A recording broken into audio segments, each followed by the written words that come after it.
αγόρι μου? Καλά, εσύ?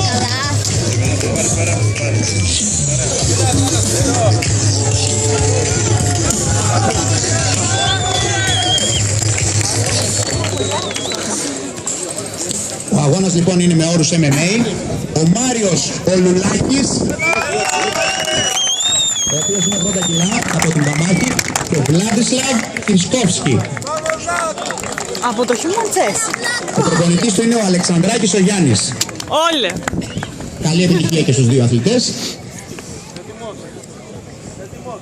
Πάντα. Πάμε Μάριε, πάμε.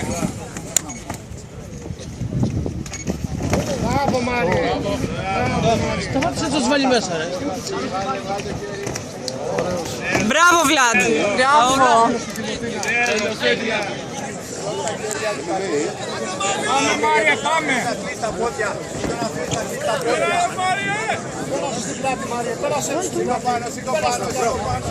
Μπράβο, Βλάντ.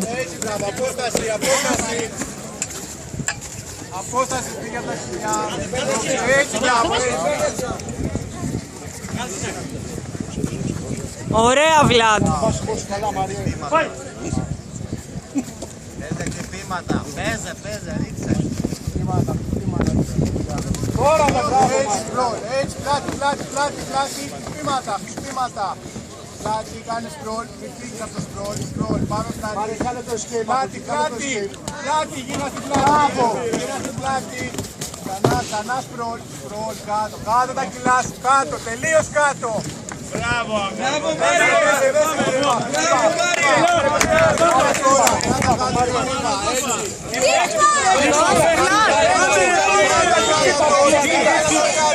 Κάτω κράτα τον. Χτυπήματα να βλέπω. Δικό σου είναι. Έλα, Βλάντ. Άρια, δεν έχεις πολύ χρόνο. Μόνο δούλευε.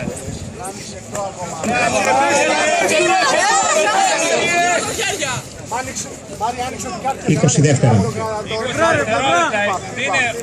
Δίνε σώμα και φύλλα. Τι πας στα πλευρά, ρε Μάριε. Μάριε, δούλεψε τους αγώνες σου,